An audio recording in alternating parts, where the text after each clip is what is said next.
Radio Madhuban 90.4 FM पर दोस्तों आप सभी का स्वागत है मन की आंखों से इस कार्यक्रम में। दोस्तों, मन की आंखों से में हमने पिछली बार एक ऐसी महिला से मिले जो स्वावलंबी है और उनसे और उनकी बहू से उन सभी से हमने मुलाकात की और जाना कि कैसे एक विजुअली इम्पेयर्ड महिला अपनी फैमिली को सपोर्ट कर रही है। इन सभी बातों को हमने जाना है। लेकिन आज हम एक ऐसी महिला से मिलने वाले हैं, वो विजुअली इम्पेयर्ड होने के बावजूद अपनी फैमिली ही नहीं, ऐसे ही हजारों लोगों के जीवन में उन्होंने आशा की ज्योति जगाई है और उस संस्था का नाम है मित्र ज्योति। दोस्तों, मित्र ज्योति एक ऐसी संस्था है जो दृष्टिबाधित लोगों के लिए स्वावलंबी बनाने के लिए और उनकी आत्मविश्वास बढ़ाने के लिए अपने पैरों पे खड़े होकर के एक साधारण जीवन जीने के लिए उनके अंदर ताकत को भर देती है।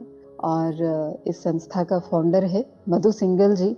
आप पिछले 30 सालों से इस संस्था को चला रहे हैं और हजारों लोगों को उन्होंने स्वावलंबी भी बनाए हैं। तो चलिए दोस्तों, गृहासन से सिंहासन तक पहुंचे इस महिला की आज हम जीवन को सुनेंगे, जानेंगे और हम भी उनसे प्रेरणाएं लेंगे। अगर आप भी इनसे मिलना चाहते हैं तो आप इंटरव्यू सुनते रहिए। वो अपने बारे में ही नहीं, अपनी संस्था के बारे में ही नहीं, आप उनसे कैसे कनेक्ट कर सकते हैं वो भी आपको बताएंगे। मधु सिंगल जी, रेडियो मधुबन में मन की आंखों से इस कार्यक्रम में बहुत बहुत स्वागत है। नमस्कार, और सभी सुनने वालों को भी मेरा प्यार भरा नमस्कार। जी मैम, हम देखते हैं कि भारत में 40 मिलियन लोग दृष्टिबाधित हैं और उसमें से 1.6% चिल्ड्रन हैं, बच्चे हैं जो दृष्टिबाधित हैं। ऐसे में बहुत ही कम संख्या में संस्थाएं हैं जो इन सभी को स्वावलंबी बनाने में मदद कर रहे हैं। कहीं पे पढ़ाई से वंचित है, कहीं पे वो लोग अगर थोड़ा बहुत पढ़े लिखे हैं तो लेकिन उनको एम्प्लॉयमेंट अपॉर्चुनिटीज नहीं मिलते हैं। ऐसे में आपकी संस्था उनको पढ़ाने में, स्वावलंबन बनाने में, सेल्फ एम्प्लॉयमेंट क्रिएट करने में, ऐसे अनेक पहलुओं को टच करते हुए उनको मजबूत कर रही हैं। तो आपको ये प्रेरणा कैसे मिली और मित्र ज्योति इस संस्था की नींव कैसे बना है? अच्छा, मैं आपको थोड़ा सा अपने बारे में बताना चाहूँगी। मैं एक दृष्टिहीन महिला हूँ और जन्म से ही मुझे दिखाई नहीं देता है।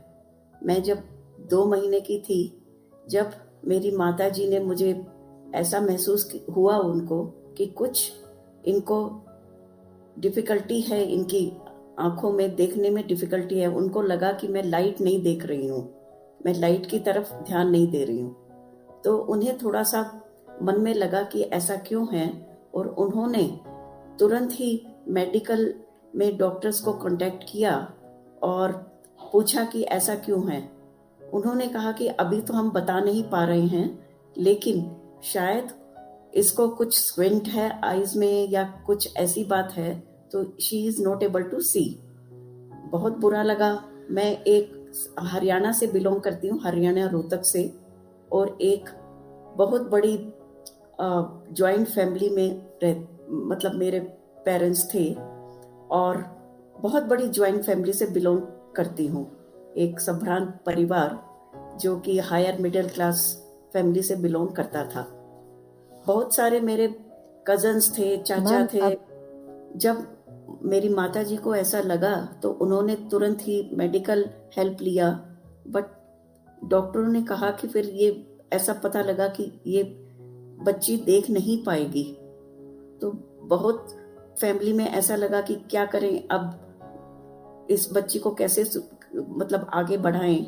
लेकिन मुझे बहुत सहयोग मिला बचपन में। बहुत सारे फैमिली में बच्चे भी थे मेरी एज के भी, और बहुत सारे लोग थे फैमिली में जिन्होंने मुझे अपना पूर्ण सहयोग दिया। और जब मैं 5 साल की थी तो मेरी माताजी ने सोचा कि अब इन्हें पढ़ाई के बारे में थोड़ा ज्ञान कराना चाहिए। उन्होंने वो कुछ दृष्टिहीन स्कूलों में गई, पर उन्हें ऐसा लगा कि मैं अपनी बच्ची को इस तरह के स्कूलों में कैसे छोड़ूं जहाँ पर कहीं से दान का खाना आता है जो कि खिलाते हैं बच्चों को, और इसकी देखभाल कौन करेगा, ये मन में आया उनके। वो मुझे किसी दृष्टिहीन स्कूल लोगों के लिए स्कूलों में नहीं छोड़ पाई। तो उस समय उन्हें एक पर्सन मिले जो कि दृष्टिहीन थे, और उन्होंने उनको कहा कि आप इसको थोड़ा पढ़ा सकते हैं क्या। तो उन्होंने मुझे ब्रेल सिखाया, और किस किस प्रकार से ये मैथ्स करते हैं उसके बारे में बताया, और धीरे धीरे मैंने पढ़ना शुरू कर दिया अपने भाई बहनों के साथ। मेरी दो उस समय एक भाई और एक बहन मुझसे बड़े थे, और वो भी स्कूल में पढ़ा करते थे। तो उनको देख के मुझे भी पढ़ने का बहुत शौक था, और मैं भी उनके साथ बैठ के वो जो पढ़ते थे, वो जब जोर जोर से पढ़ते थे तो मैं उसी को सुनकर कंठस्थ कर लिया करती थी। तो मम्मी को लगा कि ये भी पढ़ सकती है, तो वो बहुत सारी किताबें मेरे को पढ़ पढ़ के सुनाया करते थे, और एक एक करके मैं बाजार से किताबें खरीदा करती थी, एक एक स्टैंडर्ड की, first standard, second standard, third standard. और कोई मुझे पढ़ के सुनाता था, और दृष्टिहीन जो टीचर थे वो मुझे लिखवा दिया करते थे। तो ऐसे मैंने लिखना पढ़ना सब सीखा। जब मैं 12-13 साल की थी तो हमारे उन दृष्टिहीन टीचर को लगा कि अब इनको स्कूल जाना चाहिए और स्कूल में पढ़ना चाहिए। तो उस समय उन्होंने मुझे उसी स्कूल में, मेरी माताजी गई और उन्होंने रिक्वेस्ट किया हेड मिस्ट्रेस को कि आप इसको अपने स्कूल में एडमिशन दीजिए। उस समय ऐसा तो कोई नहीं जानता था कि एक दृष्टिहीन बच्चा पढ़ लिख सकता है एक छोटे से टाउन में, रोहतक में। तो उन्होंने कहा कि हमने तो कभी किसी को देखा ही नहीं है कि कोई दृष्टिहीन बच्चा पढ़ सकता है। तो उन्होंने कहा कि कोई बात नहीं, आप इसको क्लास में बैठने की इजाजत दीजिए, बाकी काम मैं कर दूंगी, बाकी हम लोग पढ़ा लेंगे। ऐसा करके उन्होंने मुझे 8th स्टैंडर्ड में एडमिशन दे दिया। मैंने पढ़ना शुरू कर दिया। शुरू में बहुत तकलीफ हुई, क्योंकि बच्चों को भी मालूम नहीं था मेरे बारे में, और वो ऐसा सोचा करते थे कि मैं कुछ नहीं कर पाऊंगी, और मुझे क्लास में अकेला छोड़ के भागते रहते थे इधर उधर। तो मुझे भी बुरा लगता था, और मुझे समझ में नहीं आता था मैं क्या करूं। जो हमारी क्लास टीचर्स वगैरह थी वो हमको मदद करती थी, लेकिन बच्चे लोग ऐसा किया करते थे। बट धीरे धीरे सभी लोग मेरे मित्र बन गए, बहुत सारे मित्र भी आ गए, उन्हें भी समझ में आ गया कि मैं कैसे पढ़ाई कर सकती हूँ। मैं अपनी ब्रेल स्लेट और मैथ्स सब स्कूल में ले जाया करती थी, और सभी बच्चों के साथ में उनके साथ मिलजुल कर ही पढ़ा करती थी। ऐसे करके मैंने मैट्रिकुलेशन पास किया। उसके बाद यह हुआ कि मैं किस प्रकार से कॉलेज में एडमिशन लूंगी। मेरा कहना यही था कि मुझे कॉलेज जाना है और मैं वहां जाकर ही पढ़ूंगी। तो मेरी माताजी ने मुझे कॉलेज में भी एडमिशन दिला दिया। मेरे माता पिता इस मामले में बहुत उत्सुक थे कि मैं ज्यादा से ज्यादा पढूं और किसी भी तरह से हायर एजुकेशन लूं।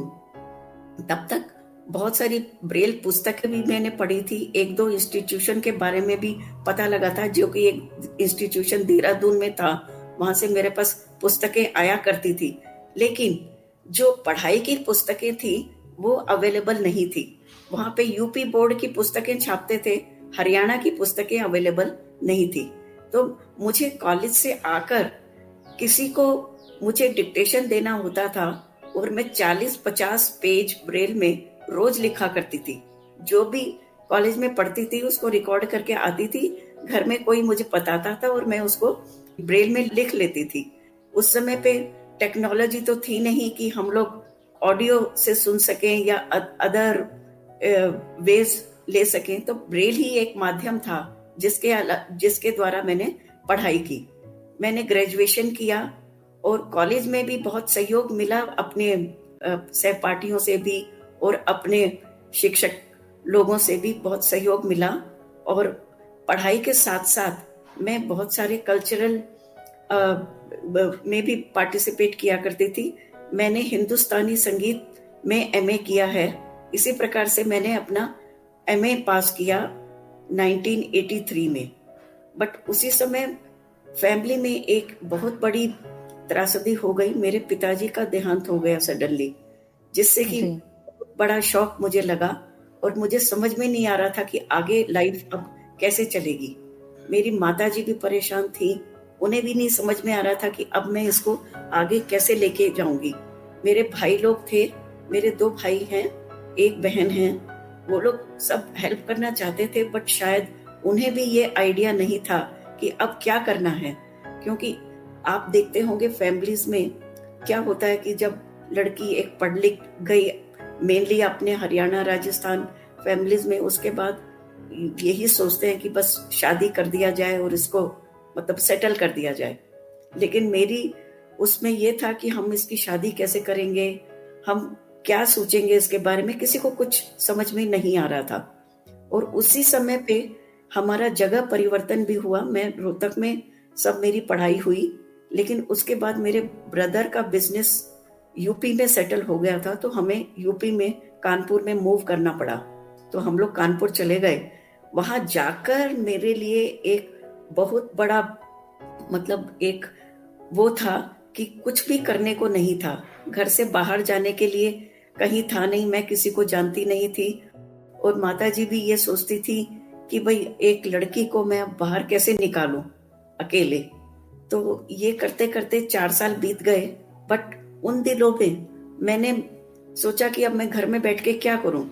तो बहुत सारी ब्रेल मैगजीन आया करती थी उस समय, नैन रश्मि और स्पर्श सेतु और अलग अलग मैगजीन आया करती थी। तो मैंने उसमें एक कॉलम हुआ करता था पेन पाल्स कि पत्र मित्र बनाइए। तो मैंने अपना नाम भेजा और बहुत लोगों से दोस्ती हुई पत्रों के द्वारा ही, किसी से मिले नहीं लेकिन पत्रों के द्वारा दोस्ती हुई। तो मुझे पता लगा कि बहुत सारे लोग बहुत अच्छा काम कर रहे हैं और बहुत आगे लेक्चरर भी हैं और अलग अलग तरीके के काम कर रहे हैं। तो मुझे लगता था कि मैं क्यों नहीं कर सकती हूँ, अगर ये लोग कर सकते हैं तो मैंने भी पोस्ट ग्रेजुएशन किया है, मैं भी एक लेक्चरर बन सकती हूँ, मैं भी कुछ भी कर सकती हूँ, ऐसा दिमाग में आता रहता था। और एक कुंठा मन में थी कि मैं क्यों नहीं बाहर आ सकती हैं, मुझे ये लोग क्यों नहीं अलाउ करते हैं बाहर जाने के लिए। तो ये सब सोच सोच के 4 साल बीत गए। मेरी माताजी भी परेशान थी, वो बहुत ही संभ्रांत लेडी हैं, अभी भी मेरे साथ हैं।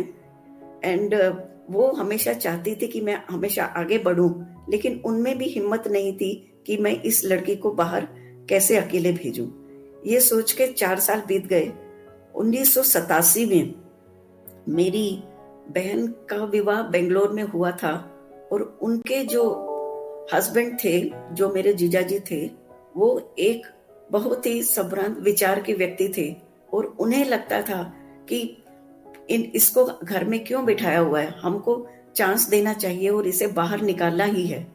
उन्होंने मुझे कहा कि निमंत्रण दिया कि तुम बेंगलोर आओ, थोड़े दिन हम लोगों के पास भी आकर रहो।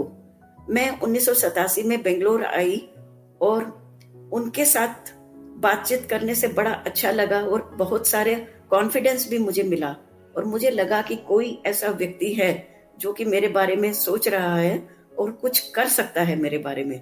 तो ऐसा करके उन्होंने कहा कि अगर तुम रहना चाहो तो हमारे पास ही रुको, मैं तुमको एक स्वतंत्रता दे सकता हूँ कि तुम बाहर निकलो, जो दृष्टिहीनों के लिए काम करने वाली संस्थाएं हैं उनसे मिलो, अब बाहर आके देखो कि एक वर्ल्ड कैसा है, ये इसमें तुम क्या कर सकती हो। तो ये उन्होंने मुझे एक मन में बिठाया कि तुम बाहर निकलो और घर की 4 दीवारी से बाहर निकल कर देखो कि क्या क्या हो रहा है, जिसमें तुम किस प्रकार से अपना सहयोग दे सकती हो।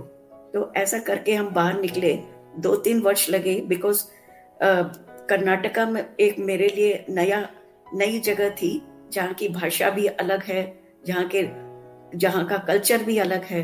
तो यही सब सोच के सबसे पहले तो मैंने कर्नाटका में आके कन्नड़ा सीखी कि मैं जब तक मुझे यहाँ की भाषा नहीं आएगी मैं लोगों से किस प्रकार से मिलूंगी।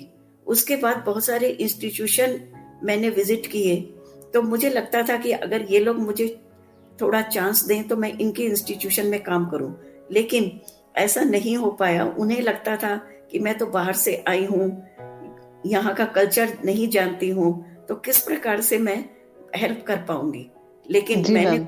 यहीं पे मैं आपसे एक सवाल पूछना चाहती हूँ। जैसे आपने कहा कि आप हरियाणा में पले-पड़े हैं, आप राजस्थान के हैं, लेकिन आप साउथ कैसे पहुँच गए हैं? कर्नाटका आपने क्यों चूज़ किया? नहीं, कर्नाटका मैंने इसलिए चूज किया कि मेरी सिस्टर रहती थी यहाँ पे, और मेरे ओके, जीजा जी ने मुझे इनवाइट किया यहाँ आने के लिए। वो लोग यहाँ पे सेटल थे पहले से ही बेंगलोर में। तो जी, उन्होंने कहा कि तुम मेरे पास आके रुको और देखो, घर से बाहर निकलो और देखो, और मैं तुमको स्वतंत्रता दे सकता हूँ कि तुम बाहर निकल के लोगों से मिलो। तो इसलिए हम बेंगलोर आए थे। फिर ऐसा हुआ कि कर्म भूमि जो है मेरी बेंगलोर ही बन गई। तो दो जी, तीन साल मुझे लगे यहाँ पे सेटल होने में। 1990 में फिर मेरे जीजाजी ने कहा कि क्यों ना हम लोग, उन लोगों का भी बहुत बड़ा बिजनेस था, बहुत बड़े लोग थे वो लोग भी, कि क्यों ना हम लोग एक ट्रस्ट बनाएं और उस ट्रस्ट के अंदर तुम काम करो अपने दृष्टिहीन भाई बहनों के लिए, या जो भी तुम करना चाहती हो। तुम सोचो कि यहाँ पे क्या जरूरत है और उसके हिसाब से अपना काम चलाओ, काम बढ़ाओ यहाँ पे। तो उन्होंने एक ट्रस्ट की स्थापना करी। हमारे 9 लोग थे जो कि इस ट्रस्ट में जुड़े, जो फाउंडर हैं, और उन्होंने इस ट्रस्ट की स्थापना की और नाम हमने रखा मित्र ज्योति, कि जो भी कोई आएगा हमारा मित्र बनेगा और हम उसको किसी भी तरह से कोई ज्योति दिखा सकेंगे। तो मन में ऐसे भाव थे और इन्हीं भावों को लेकर मित्र ज्योति की स्थापना की। स्थापना तो कर ली। तो शुरू शुरू में जीजाजी ने अपने ऑफिस में मुझे जगह दी कि थोड़े दिन देखकर तुम शुरू करो और उसके बाद फिर देखेंगे। उसके बाद बहुत, तब तक मैं 2-3 साल में बहुत लोगों से मिल चुकी थी। और एक मेरी मित्र मिसेस हेमा, जो कि एक व्हीलचेयर पे थी और एक ऑर्गेनाइजेशन चलाती थी, association of the people with disabilities. तो उन्होंने मुझे बहुत कॉन्फिडेंस दिया कि तुम हुँ, बाहर आके अपना काम करो। तो यही सोचकर फिर मित्र ज्योति की स्थापना हो गई। एक उन्होंने अपने गैराज में मुझे जगह दी और गैराज से मित्र ज्योति शुरू हुआ। और उसके बाद अब 30 साल के बाद तो लोग जानते हैं, बहुत सारे प्रोग्राम्स हमने शुरू किए। जैसे कि सबसे पहले तो वहां पे लोग पढ़े लिखे नहीं थे, दृष्टिहीन भाई बहन बहुत ज्यादा पढ़ लिख नहीं पा रहे थे। रीजन यही था कि किताबें नहीं थी उनके पास पढ़ने के लिए। कन्नड़ा जो लैंग्वेज है उसमें कोई ब्रेल बुक्स थी ही नहीं। तो उस समय पे हमने ऑडियो लाइब्रेरी शुरू किया यहाँ पे, क्योंकि मुझे थोड़ा आइडिया था कि हम लोग और ब्रेल के अलावा ऑडियो में भी किताबें पढ़ सकते हैं। और हम लोगों ने ये किताबें कन्नड़ा लैंग्वेज में ही रिकॉर्ड कर कर उनको देना शुरू किया। बहुत सारे लोगों को हिम्मत हुई कि हम लोग आगे पढ़ सकते हैं, और उन्होंने कॉलेज में एडमिशन लेना शुरू कर दिया। मुझे देख के बड़ी खुशी होती है। उस समय छोटे छोटे बच्चे जो आते थे, स्कूल में पढ़ रहे थे, आजकल बड़े बड़े ऑफिसर बन गए हैं कंपनीज में जाके, और बहुत अच्छा अच्छा काम कर रहे हैं, आईएएस ऑफिसर भी बने हैं। तो बहुत खुशी होती है उसको देख के। 30 साल की जो मेहनत है, कि ऐसा लगता है कि उसमें बहुत सारी सफलताएं हम लोगों को मिली हैं। तो पहले तो ये लाइब्रेरी शुरू की जिससे कि वो लोग जी, पढ़ सके। उसके बाद वो लोग आए, बहुत सारे लोग आए मेरे पास कि हम लोग थोड़ा पढ़े हैं या नहीं पढ़े हैं, लेकिन हम चाहते हैं कि हम लोग समर्थ हों अपने आप में। हम लोगों को अपने माता पिता का सहारा नहीं लेना पड़े, हम लोगों को कुछ रोजगार मिले। तो ऐसी स्थिति में हम लोगों ने बहुत सारी कंपनियां विजिट की बेंगलोर में, और देखा कि किस तरह का काम ये लोग कर सकते हैं। तो उनकी काबिलियत के अनुसार कि वो जो कर सकते थे, हम लोगों ने लोगों से बात करना शुरू किया कि आप इनको ट्राई तो कीजिए, आप इनको एक मौका तो दीजिए, आप पैसे मत दीजिए, 2 महीना देखिए, उसके बाद अगर ये कर सकते हैं तो आप इनको अपने ऑर्गेनाइजेशन में रोजगार दीजिए। तो ऐसा करके बहुत सारे लोगों को रोजगार मिला अलग अलग चीजों में। बहुत सारे लोग जो पढ़े हुए नहीं थे, उन लोगों को भी ये जो असेंबलिंग यूनिट है, गारमेंट यूनिट्स थी, उसमें कुछ काम दिया गया। और वो जो लोग पढ़े हुए थे उस समय पे ये टेलीफोन ऑपरेटर, उसके बाद बैंक्स में भी जॉब मिलने लगी थी। बहुत सारी गवर्नमेंट की तरफ से भी कोटा निर्धारित हो गया था कि दृष्टिहीनों को और दूसरे विकलांगों को, दिव्यांगों को जॉब देनी है। तो ये सब काम शुरू हो गए। 2000 में जब स्क्रीन रीडर सॉफ्टवेयर्स इंडिया में आए, तो उस समय पे हम लोगों ने सोचा कि ये कंप्यूटर एक ऐसी चीज है, इनको सिखाना चाहिए जिससे कि इनका बहुत सारे मार्ग खुलेंगे। तो हम लोगों ने कंप्यूटर सिखाना शुरू किया, जिससे कि बहुत सारी जो मल्टीनेशनल कंपनी थी उनमें उन्हें काम मिलने लगा। तो बहुत सारे काम इस तरह से हुए। मीनवाइल पर्सनली आल्सो लोगों ने मुझे, कर्नाटका में एक रिकॉग्निशन मिला मुझे, उन्हें पता लगा कि ये महिला कुछ कर सकती है, और बहुत सारे मुझे अवसर मिले, बहुत सारी सेमिनार वर्कशॉप को अटेंड करने के अवसर मिले। उसके बाद national federation of the blind में उन्होंने मुझे मौका दिया अपने साथ जुड़ने का, और वर्ल्ड ब्लाइंड यूनियन से मेरा संबंध हुआ। वर्ल्ड ब्लाइंड यूनियन और एशियन ब्लाइंड यूनियन के द्वारा मैंने बहुत सारी कंट्रीज विजिट की, उनकी जनरल असेंबलीज अटेंड की। उसके बाद 2008 से 2012 तक एशियन ब्लाइंड यूनियन की विमेंस चेयर का भी पद मुझे मिला। उसके अलावा लोकल में भी बहुत सारे लोगों ने मुझे पहचाना, और तरह तरह का काम हम लोग करने लगे। लोगों के अवेयरनेस के बारे में भी, उनको जागरूकता प्रदान करने के लिए बहुत सारे साइटेड लोगों को भी हम लोगों ने जोड़ा। बहुत सारे स्वयं सेवक जुड़ गए मित्र ज्योति से, और मित्र ज्योति चलने लगा। इसके बाद हम लोगों ने सोचा, पहले हम लोग ये गैराज से शुरू हुआ था, उसके बाद कुछ ये रेंट पे बिल्डिंगें लेते थे और काम करते थे, लेकिन वो बहुत मुश्किल हो रहा था। तो बेंगलोर डेवलपमेंट अथॉरिटी को कांटेक्ट किया और हम लोगों ने एक जमीन हासिल की उनसे। उसके बाद उसमें एक बिल्डिंग बनाना भी एक बड़ा काम था, क्योंकि पैसे तो थे नहीं हमारे पास। तो धीरे धीरे लोगों को कांटेक्ट करके अब हमारे पास 2 बिल्डिंग है 4 स्टोरी की, जिसमें बहुत सारे प्रोग्राम्स चलते हैं। हमारे दृष्टिहीन भाई बहन 50 लोगों के रहने की भी व्यवस्था है। जब वो कंप्यूटर सीखने आते हैं, या महिलाओं के लिए भी हमने प्रोग्राम शुरू किया, इंडिपेंडेंट लिविंग स्किल, कि जो महिलाएं घर में छुपी हुई हैं उनको हम बाहर निकाल के लाए, और उनको मॉर्निंग टिल इवनिंग वो जो काम करती हैं, कि भाई सफाई करना और खाना बनाना, बच्चों को संभालना, इन सब की ट्रेनिंग हम लोग महिलाओं को देते आ रहे हैं। उसके बाद महिलाओं को भी एक बहुत बड़ा आत्मविश्वास मिला, और मुझे कहते हुए बड़ी खुशी हो रही है कि बहुत सारी महिलाएं इन सब कार्यों को करते हुए, इन सब कोर्स को लेते हुए आजकल बड़े बड़े पदों पर काम कर रही हैं। बैंकों में हैं, गवर्नमेंट ऑफिसेज में हैं, और एक महिला तो आईएएस ऑफिसर भी बन चुकी हैं। तो बड़ी खुशी होती है इन सब चीजों को देखते हुए। आपका कोई प्रश्न हो तो आप पूछिए। Thank you so much ma'am. One go में आपने बहुत सारी ऐसी बताई, मुझे सवाल पूछने की जरूरत नहीं पड़ी, but still I want to ask something. जैसे आपने महिलाओं के बारे में बातचीत किया, तो जो चैलेंजेस महिलाएं फेस करती है, चाहे वो साइटेड है नॉन साइटेड है, चैलेंजेस हाँ, उनके लिए हमेशा हैं। तो जैसे आपने कहा कि महिलाओं को इंडिपेंडेंट लिविंग स्किल्स सिखाते हैं, हाँ खाना जी। बनाना और ये सभी चीज़ें। मैं आपकी डॉक्यूमेंट्री भी देख रही थी यूट्यूब में, तो महिलाएं खुद चाकू से सब्जियां काट रहे हैं और खाना बना रहे हैं। दृष्टिवान होने के बावजूद भी कई बार लोगों के हाथ कट जाते हैं सब्जी काटने में, तो कैसे वो सब्जी काट लेते हैं? नहीं, मैं एक चीज बताऊं, मतलब मेरे अपने बचपन की बात बताती हूँ। बचपन में जी अगर मुझे कोई ऐसा कहता था ना कि तुम ये काम जी। नहीं कर सकते, तो मुझे बड़ा हम्म। गुस्सा आता था कि इन्होंने मुझे ऐसा क्यों कहा। ये चैलेंज था मेरे लिए कि तुमने मेरे को ऐसा जी क्यों कहा, कि मैं ऐसा करके दिखाऊंगी।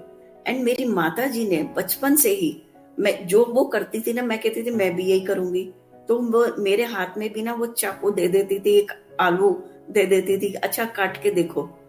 नहीं, चोट भी लगती थी, मैं ये नहीं कह रही हूँ, मुझे चोट बहुत लगा करती थी, लेकिन जी। वो बॉदर नहीं करती थी। वो ठीक है, लग गई तो चलो पट्टी कर देंगे या जो भी है। जो मैं कहती थी कि दूसरे बच्चों को भी तो लगती है, मेरे को लग गई तो क्या हो गया, ये मेरा कहना था हमेशा। तो ये जी। सब करते करते मुझे, लेकिन मम्मी ना उसमें बहुत डरती थी कि भाई किचन में जाके एक कप चाय बना लो, वो उन्होंने मुझे कभी नहीं कहा कि जल जाएगी तू। तो जी। ये सब करते हुए मुझे लगा कि कम से कम एक महिला को अगर हुँ, अपना घर बनाना है तो उसको अपना घर चलाना जरूर आना चाहिए। तो मैं एक महिला से मिली थी 1984 में, आपके जयपुर से ही हैं वो महिला, मिसेस सुदेश जैन करके, आप जानते होंगे, मुझे नहीं मालूम। हुँ, वो महिला, उनके 4 बच्चे थे और वो एक अपने बच्चों को संभालती थी, परिवार को संभालती थी। मैं जी, जयपुर गई, मेरी बुआ जी रहती थी और उन्होंने मिलाया मुझे उनसे। तो जी, उन्होंने, मधु क्यों वरी करते हो इसके बारे में, देखो मैं कैसे पूरा दिन काम करती हूँ।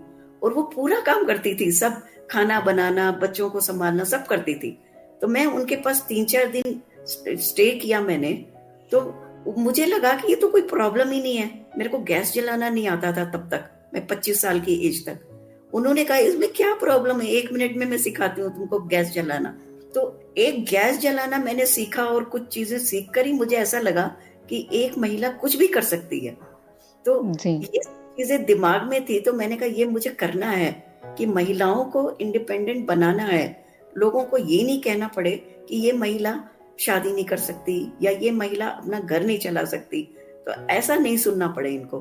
तो ये सब सोच के हम लोगों ने, मतलब ये जरूर है कि they have to be careful doing all this things, they have to be very careful about it. तो हम लोग सिखाते हैं उनको ये सब अलग अलग चीजें, कि किस प्रकार से आप ये सब्जियां काटनी है, किस प्रकार से दूध उबालना है, किस प्रकार से एक पतीले से दूसरे पतीले में दूध डालना है। तो हम लोग उन लोगों को एक एक करके ये सब चीजें सिखाते हैं। जी। मैम ये तो हुआ किचन का कारोबार महिलाओं के लिए, लेकिन इसके अलावा बहुत सारी बातें हैं महिलाओं से जुड़ी। आर्थिक स्वतंत्रता होना, अपने पैरों जी, पे खड़े रहना जी हाँ, और दूसरा आपने कहा कि आत्मविश्वास की बातें हैं और हाँ एक जी, और बात है कि अपनी सेफ्टी और सिक्योरिटी की। जरूर, क्योंकि रास्ते चलते कोई भी दृष्टिहीन होने का फ़ायदा लेने के बहुत सारे चांसेस हैं और ऐसे बहुत। हम बहुत सारे केसेस सुनते हैं। तो ये सब चीज़ें भी आप कैसे सिखाते हैं? और ये ना, एक्चुअली जब महिलाएं आई तो हमें पता लगा कि कितनी प्रॉब्लम्स ये लोग फेस करती हैं। जब ये लोग हुँ, बसेस में ट्रेवल करती हैं, लोग फायदा उठाते हैं दृष्टिहीनता का। तो हमने किसी से बात की, जो महिलाएं हमारे पास आती हैं हम उनको सेल्फ डिफेंस टेक्निक सिखाते हैं कि हुँ, बिना किसी हथियार के आप अपनी हेल्प कैसे कर सकती हैं। तो कुछ चीजें जैसे हम बता दें, अच्छा ठीक है अपने पॉकेट में ना थोड़ा सा मिर्ची रख लो, एक जी, छोटे से बॉक्स में आप मिर्ची सुंघा दो उसको, वो तो पागल हो जाएगा कोई तुम्हें परेशान करने वाला। और कैसे आप अपनी स्टिक जो ये लोग यूज करती हैं उसका कैसे हुँ, इस्तेमाल कर सकती हैं। तो बहुत सारी लड़कियां जो है ना, बाद में आके हमको बताती थी कि एक लड़का हमको बस में परेशान कर रहा था, मेरे पास ना कोई फोटो फ्रेम था, मैंने उसको हुँ। फोटो फ्रेम लेके मारा। तो जी, तो वो इस तरह की बातें, अच्छा कई लड़कियां बताती हैं कि वो हमको टच करने की कोशिश कर रहा था, हमारा उसका हाथ हमारे हाथ में आ गया, हमने उसको हुँ। काट दिया अच्छे से। जी, तो हुँ, ये बड़ी चीजें डिपेंड करती हैं आत्मविश्वास पे, कि हुँ, आपको आत्मविश्वास है, अगर आप सोच सकते हैं कि मैं अपने आप को, मतलब सेफ रख सकती हूँ, अपने आप को प्रोटेक्ट कर सकती हूँ, तो वो महिला जरूर आगे आएगी और अपने आप को प्रोटेक्ट करने की कोशिश कर सकती है। वैसे तो आजकल साइटेड लीजिए, ब्लाइंड लीजिए, बहुत महिलाओं के साथ बहुत तरह तरह की बातचीत होती हैं, लेकिन हम लोग कोशिश करते हैं कि उनको कॉन्फिडेंस दिलाएं और इस तरह के सेल्फ डिफेंस टेक्निक उनको सिखाएं। जी। बहुत अच्छा प्रयास कर रहे हैं मैम। आप खुद भी एक महिला हैं और आप बेहतर समझ सकते हैं क्या-क्या होता है महिलाओं के साथ और लड़कियों के साथ ये इस, सभी चीज़ें। इसके साथ साथ हम दूसरे ऑर्गेनाइजेशंस के साथ मिलकर भी, मेरे को ना हुँ, एक बार एक अवसर मिला था ट्रैकिंग का। वाओ! हिमालयन टेलरिंग इंस्टीट्यूट गए थे हम एक बार हुँ, 1994 में, और हुँ, 15 दिन ट्रैकिंग सीखी। फिर वहां पे क्लाइंबिंग, रॉक क्लाइंबिंग, ये सब किया। तो मुझे लगता था कि ऐसा अवसर सभी को मिलना चाहिए। तो दूसरों की मदद से भी आजकल ना मैराथन में, इन सब में हम लोग पार्टिसिपेट करने के लिए अपनी महिलाओं को भेजते हैं। 10 किलोमीटर, 5 किलोमीटर, तो उनको वो लोग वॉकिंग सिखाते हैं और किस प्रकार से एक दूसरे व्यक्ति की सहायता के साथ वो लोग वॉक करती हैं। और ये उसके बाद जो उनका कॉन्फिडेंस होता है, उनका जो आत्मविश्वास होता है, वो देखने लायक होता है। तो मुझे लगता है एक बार मुझे अमेरिका जाने का मौका मिला, young adult leadership course attend करने का। उसमें जी। बहुत सारी चीजें मैंने की, horse back riding, bungee jumping और सो मेनी थिंग्स। तो मुझे लगता है कि कम से कम इन्हें सभी हमारे दृष्टिहीन भाई बहनों को भी इन सब का अवसर मिलना चाहिए। हम सभी चीजें मित्र ज्योति में तो नहीं करते हैं, बट हम लोग कोशिश करते हैं कि दूसरे जो संस्थाएं काम कर रही हैं उनके साथ मिलकर उन्हें आगे बढ़ाएं, बच्चों को। जी, बहुत सुंदर बात है मैम। मैम, आपने भी पर्सनली लाइफ में ऐसे चैलेंजेस फेस की जैसे महिलाओं के साथ होता है? एक्चुअली मैं जिस फैमिली से बिलोंग करती हूँ ना, जी, बहुत मतलब कंजर्वेटिव फैमिली थी। तो जी, बचपन में तो घर के लोगों के साथ ही जाने का, आने जाने का मौका मिला। तो अकेले हम कभी गए नहीं। एंड जी, बचपन में सीखा भी नहीं कि अकेले वॉकिंग कैसे करना है, या मतलब कभी किसी ने अलाउ नहीं किया। बड़े हुँ, होने के बाद जब मित्र ज्योति शुरू किया, तो अब मित्र ज्योति में इतने लोग हैं कि कोई अलाउ ही नहीं करता कि मैं अकेले कहीं जाने का मौका मिले। हाँ, बाहर जाने का, बाहर हम अकेले गए हैं दूसरी कंट्रीज में, बहुत मतलब सारी कंट्रीज विजिट की हैं, अकेले भी किया है बाद में आके। लेकिन ऐसा अवसर मुझे नहीं मिला, मतलब ऐसा अवसर कोई आया नहीं कि किसी ने मुझे परेशान करने की ऐसी कोशिश की हो। क्योंकि उस समय तक खुद का भी कॉन्फिडेंस था, तो किसी की हिम्मत भी नहीं थी। और मित्र ज्योति जब स्टार्ट किया, तो एज ए फाउंडर किसी का ऐसे बात आकर, मतलब हिम्मत नहीं थी लोगों की कि किस किस प्रकार से इनसे बात करें, तो लोग थोड़ा डरते थे। सही कहा आपने। हाँ, हमारी जो आत्मविश्वास है वही हमारे लिए प्रोटेक्शन बन जाता है और किसी बन की जाता हिम्मत है। नहीं होती है। हाँ, मैम, महिलाओं के संबंधित एक और बात है। जैसे महिलाओं के साथ जब शादी की बात होती है तो उनकी सुंदरता, हाइट, पर्सनालिटी, उनके स्किल्स, ये सभी चीज़ें देखते हैं। कितना भी सुंदर है, कोई मोटे है, कोई थोड़े सांवले है, बहुत सारी कंप्लेंट होती है लड़की की शादी को लेकर के। तो ऐसे में जो आपके पास रिहैबिलिटेशन सेंटर में रहते हैं लड़कियाँ, उन सभी की लाइफ सेटलमेंट में आप मैरिज में भी मदद करते थे? या फिर उनको सिखाते थे कि मैरिड लाइफ में कैसे उनको ढलना है ये सब चीज़? मैरिज में मदद तो नहीं किया हमने, लेकिन अगर वो लड़कियां आके हमको कहती थी कि हम इससे शादी करना चाहते हैं, तो कुछ आर्थिक मदद किया होगा हम लोगों ने।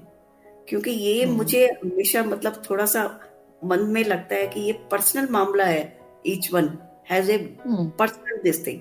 तो मैं जरा पर्सनल उनके उसमें जाना चाहती नहीं हूँ, और उसमें थोड़ा मुझे डर भी था कि एक बार तो शादी कर दी, उसके बाद शादी कर लेना एक बहुत बड़ी बात नहीं होती है, बट उसके बाद निभाना बहुत बड़ी चीज रहती है।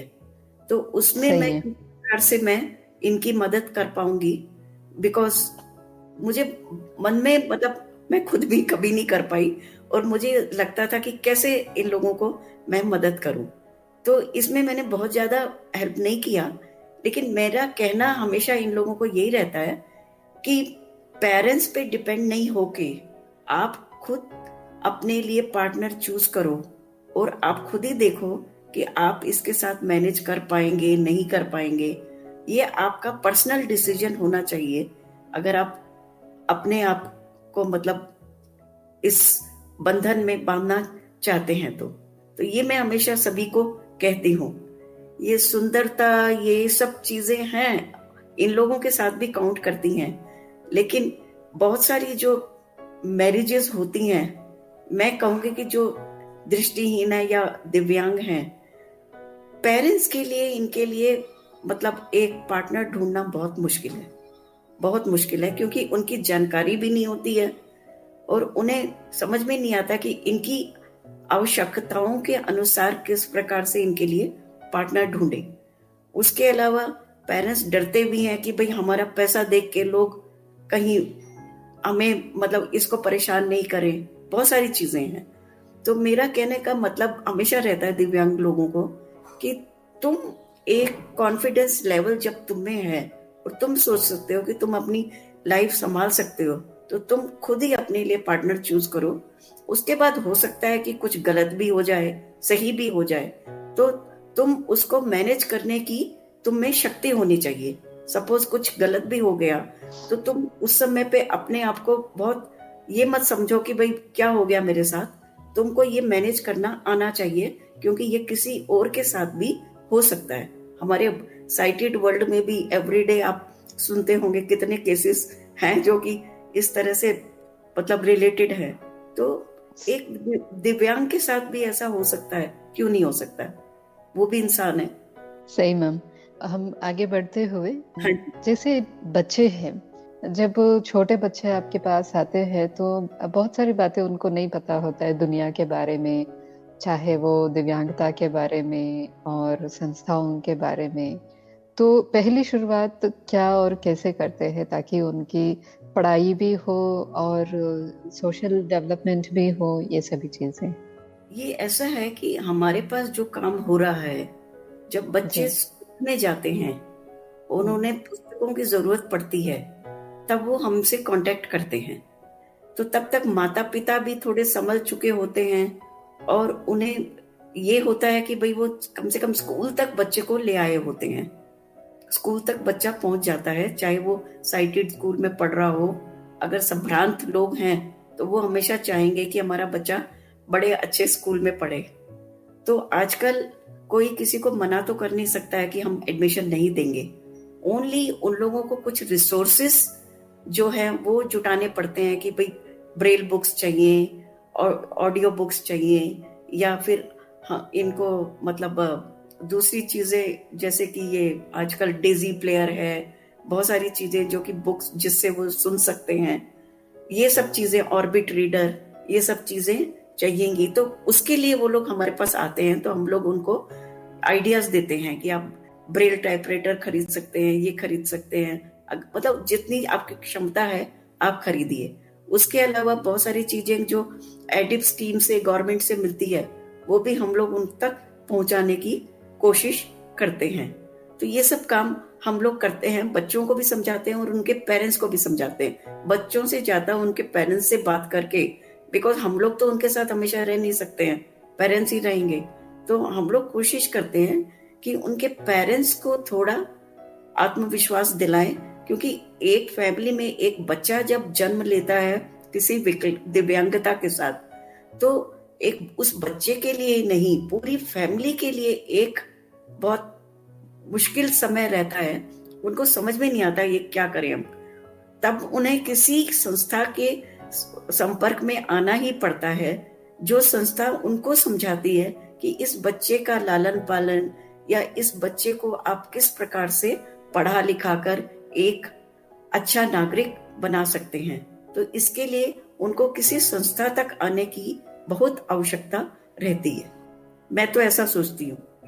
यस मैम, क्योंकि हर माँ बाप को वैसे अंडरस्टैंडिंग तो नहीं होती है कि एक हाँ दृष्टिहीन बच्चे को कैसे पढ़ाना है और उनको कैसे स्वावलंबी बनाना है, या फिर अपने पैरों पे खड़ा होने के लिए जो सेल्फ स्किल्स होते हैं, तो वो सभी सिखाने के लिए तो ऑब्वियसली कोई स्किल्ड पर्सन की आवश्यकता होती है। और जैसे आपने कहा कि जब संस्था उनके पास अप्रोच करते हैं तो आप सभी लोग उनको सिखाते हैं। हाँ। मैम, बातों को आगे बढ़ाने से पहले मैं आपसे एक छोटा सा रिक्वेस्ट करती हूँ। आपने एमए किया है संगीत में, तो हम आपसे एक छोटा सा गाना सुनना चाहते हैं। गाना आजकल होता ही नहीं है, कोई ऐसी पसंदीदा गाना थोड़ा सा गुनगुनाइए। क्योंकि आजकल मैं अपने काम में इतना बिजी हूँ, गाना वाना गाती ही नहीं हूँ। शुरू शुरू में मैंने परफॉर्मेंस दी थी, रेडियो पे टीवी पे भी परफॉर्मेंस दी थी जब मैं पढ़ती थी। जी। लेकिन शुरू बाद में थोड़ा सा मतलब क्लासेस भी लेना शुरू किया था, लोगों को ट्यूशंस भी देती थी। तो अभी अपने कामों फिर भी थोड़ा सा गुनगुनाने में क्या जाता है, कोई भी गुनगुना सकता। एक मुकेश का गाना मुझे बड़ा अच्छा लगता है। जी। किसी की मुस्कुराहटों पे हो निसार, किसी का दर्द मिल सके तो ले उधार, किसी के वास्ते हो तेरे दिल में प्यार, जीना उसी का नाम है। किसी की मुस्कुराहटों पे हो निसार, किसी का दर्द मिल सके तो ले उधार, किसी के वास्ते हो तेरे दिल में प्यार, जीना उसी का नाम है। That's it. Wow, very nice. इसके शब्द बड़े देखिए अच्छे, हाँ जी। इसके शब्द बड़े अच्छे लगते हैं मुझे। हाँ, सही बात है और वाक़ई में आप भी ऐसे ही काम करते हैं, लोगों की जीवन में लोगों के चेहरे पे मुस्कुराहट लेके आने का। जब कोई आत्मविश्वास से भर जाता है तो ऑटोमैटिकली उनके चेहरे पे मुस्कान आ जाती है। तो एक और बात बताना चाहूंगी आपको। जस्ट जी, जी। शुरू में जब काम शुरू किया था तो मुझे भी नहीं पता था कि मैं, अब सोच के ऐसा लगता है, अभी 2 दिन पहले ही हम लोगों ने 31 साल कंप्लीट कर लिए हैं मित्र ज्योति के। तो वाओ! जिस दिन ये दिन होता है तो मैं पुराने उसमें खो जाती हूँ कि भाई कैसे शुरू किया था हमने और कहाँ पे हम लोग पहुंच गए। लेकिन लोगों का सहयोग मुझे बहुत मिला। बिना अकेले आदमी कभी कुछ नहीं कर सकता है। वो कहते हैं ना कि मैं अकेला चला था पर मतलब कारवां बनता गया, ऐसे ही मित्र ज्योति का कारवां बनता गया। और बहुत सारे मतलब हमको रिकॉग्निशन भी मिला। मतलब मुझे देख के खुशी होती थी कि भाई नेशनल अवार्ड भी मिला मुझे। उसके बाद एक यूनिवर्सिटी ने हमको डॉक्टरेट भी दिया। हुँ। तो ये सब चीजें सुन के मतलब मुझे लगता है कि मैंने किया है जो कि ये लोग इतना दे रहे हैं, लेकिन जी, खुशी तो होती है। जी। बिना कोई मेहनत का कोई भी रिकॉग्निशन नहीं मिलता है मैम। ऑब्वियसली आप हजारों लोगों के जीवन में ज्योति जगाई है, ये छोटी बात नहीं होती है। इसी के लिए आपको डॉक्टरेट और नेशनल अवार्ड्स भी मिले हैं। और आगे चलते हम थोड़ा सा टेक्नोलॉजी के ऊपर जाना चाहते हैं। जैसे आपने कहा कि आप 1980s में पढ़ाई किए हैं, तो उसके बाद ही टेक्नोलॉजी का रेवोल्यूशन हुआ है और ज़्यादा बात करें तो हम 2000 के बाद ही ये यस, टेक्नोलॉजी का रेवोल्यूशन ज़्यादा हुआ है, एडवांसमेंट। करेक्ट। चाहे वो दुनिया में हो या फिर वीआई के साथ हो। हाँ तो जी। आपने दोनों दौर देखा है, जहाँ पे बिना कोई टेक्नोलॉजी का सपोर्ट आपने वो लाइफ भी देखा है।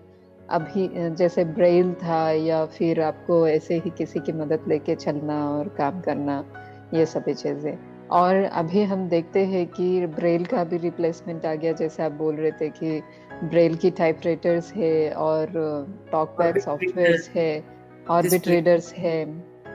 बहुत सारी बातें हैं। तो दोनों में आपको कौन-सा सही लगता है? क्या अंतर दिखता है?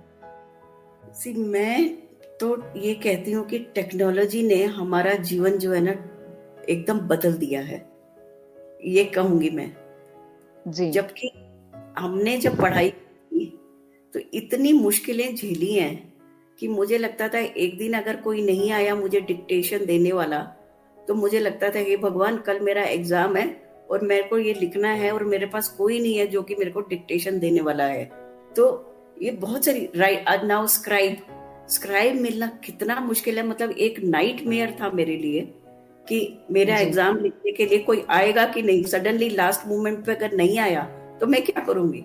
मैं रात रात हुँ। भर नहीं सो पाती थी और अभी भी देख रही हूँ कि लोग इसी तरह से परेशान होते रहते हैं। लेकिन टेक्नोलॉजी ने अब सभी कुछ पॉसिबल कर दिया है कि आप अपना एग्जाम भी खुद लिख सकते हो। और आप अपने इतना सारा जो मटेरियल है यूट्यूब में या कहीं भी चले जाओ, आपको कहीं पे भी कुछ भी मटेरियल मिल जाएगा। तो आपको किसी से पूछने की जरूरत ही नहीं है। आप दूसरों की तरह से खुद खुद भी अपना मटेरियल खोज के और अपना काम कर सकते हो। और घर वाले भी इतना मतलब वो होते हैं, मतलब सरप्राइज होते हैं कि आजकल बहुत सारे एप्स आ गए हैं कि कुछ लिखा हुआ रखा है आपके सामने, अगर मैं वो ऐप से उसको पढ़ भी लूंगी तो मैं तो बहुत मजाक करती हूँ। कोई सामने आपके क्या है, आप एक फोटो लोगे तो वो बताएगा कि in front of you this your refrigerator is there at home. तो they were my family members or whoever will be seeing us will be अच्छा। surprising anything। तो इतनी टेक्नोलॉजी आ गई है, इतनी टेक्नोलॉजी आ गई है, और अगर हम लोग उसके साथ आगे नहीं चलेंगे तो शायद हम लोग तरक्की नहीं कर पाएंगे। तो मैं तो यही कहती हूँ सभी लोगों को। मैं उस समय पे कंप्यूटर वगैरह कुछ आता नहीं था, लेकिन अभी ये 2000 के बाद ही थोड़ा थोड़ा सीखा है। मैं ये कहूंगी कि आजकल के बच्चों की तरह से तो मैं नहीं कर पाती हूँ, बट काम चलाओ सीख लिया है। जी। तो टेक्नोलॉजी के साथ हमको आगे बढ़ना ही पड़ेगा। मैं तो ये हमेशा मानती हूँ कि टेक्नोलॉजी ने हमको बहुत मदद की है, दिव्यांगों को। जी, इसमें टेक्नोलॉजी के संबंधित अगर हम बातचीत करते हैं, ब्रेल को अभी टेक्नोलॉजी ने बहुत बड़ा टफ कंपटीशन दे दिया है। आपको क्या लगता है जो भी दिव्यांग है या विजुअली इम्पेयर्ड है, उनको ब्रेल सीखना कंपलसरी है, वो भले कितना भी टेक सेवी है? बिल्कुल। मैं अगर ब्रेल नहीं होता तो हम कहाँ होते, मैं तो ये कहती हूँ। अगर ब्रेल नहीं होता तो हम लोग तो कहीं होते ही नहीं। तो मैं तो उस आदमी को सैल्यूट करती हूँ, लुई ब्रेल को, जिन्होंने ये ब्रेल हमारा स्क्रिप्ट बनाया। आप कुछ भी कर लीजिए, टेक्नोलॉजी ले लीजिए, कुछ भी कर लीजिए, बट कुछ चीजें ऐसी होती हैं जो कि हम खाली अपने लिए रखना चाहते हैं, अपने लिए पढ़ना चाहते हैं, अपने लिए लिख कर रखना चाहते हैं। उसके लिए मैं कहूंगी कि the Braille is very very important.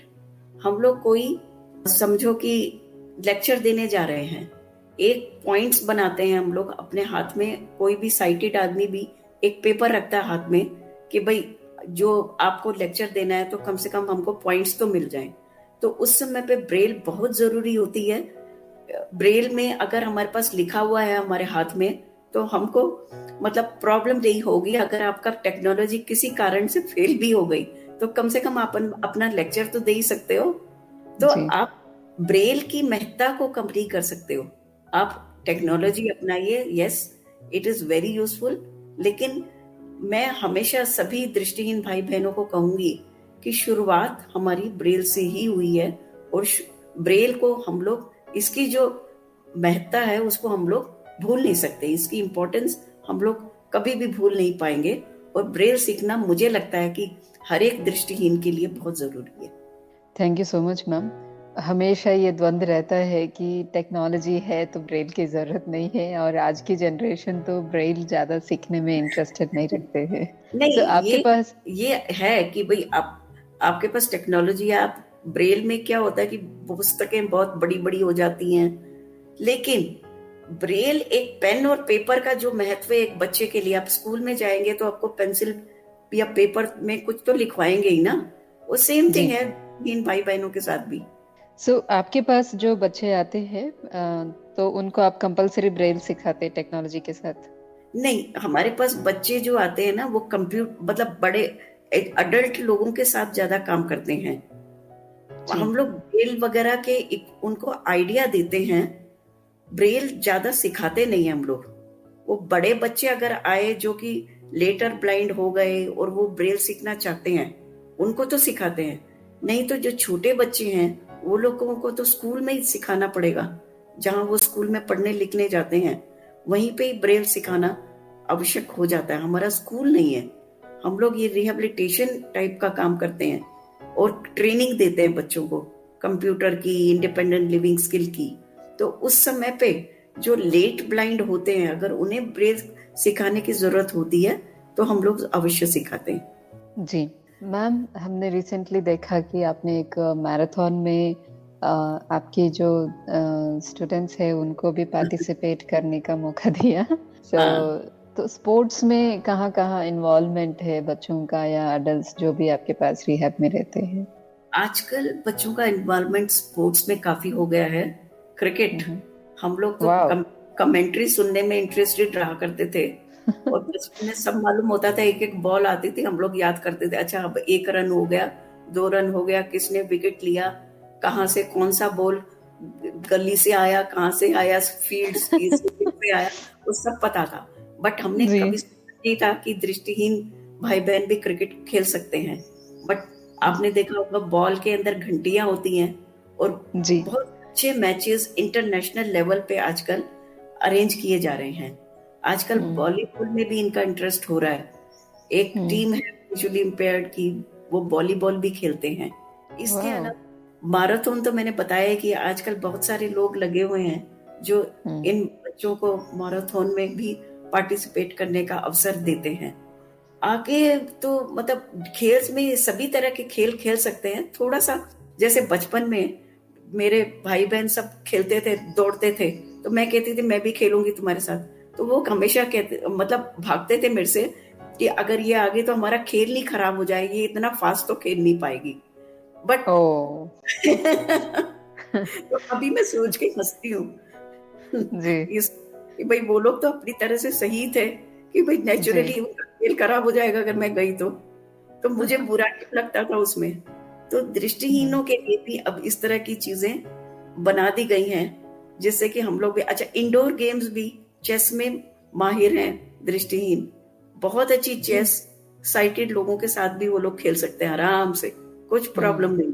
तो एंड हुँ, इसी तरह से बहुत अच्छे अच्छे खेल जैसे आजकल लूडो सांप सीढ़ी, इसके ऊपर भी हुँ, कुछ जैसे नंबर्स वगैरह ब्रेल में डाल के बहुत अच्छे अच्छे गेम्स बनाए गए हैं जो कि ये लोग खेल सकते हैं। जैसे कि ये मेंटल वाले गेम्स होते थे, इसमें भी हुँ। हम पार्टिसिपेट कर सकते हैं। थोड़ा सा ब्रेल में लिख के बना दिया गया है, तो बहुत सारी चीजें अवेलेबल हैं नाउ।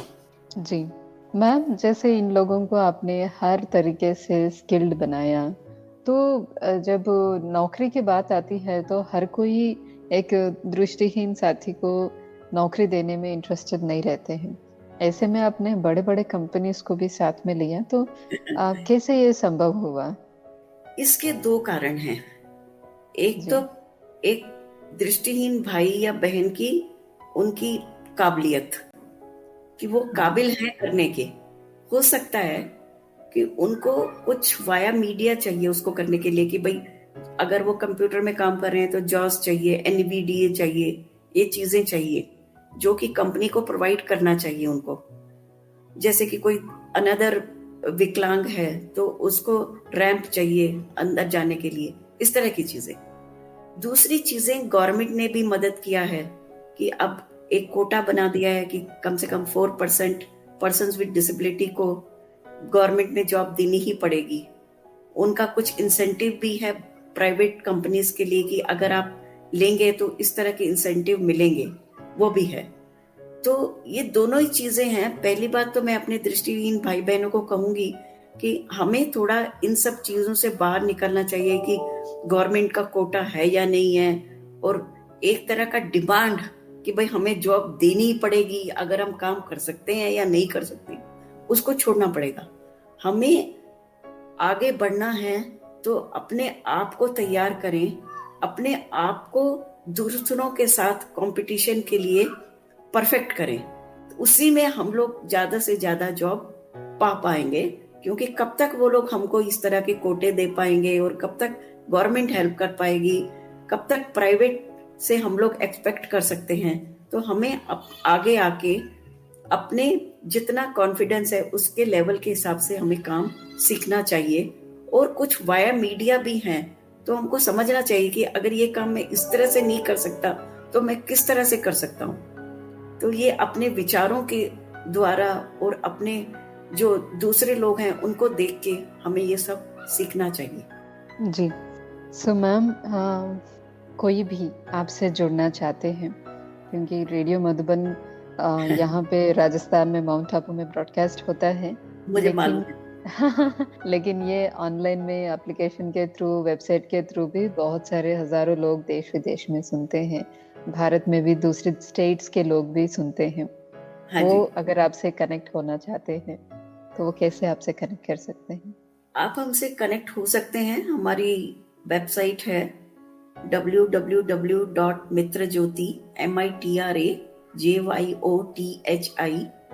mitrajyoti.org। और इसके अलावा हमारी ईमेल आईडी भी है। It is available in the website also. Our मित्र ज्योति की वेबसाइट पे भी ईमेल आईडी अवेलेबल है।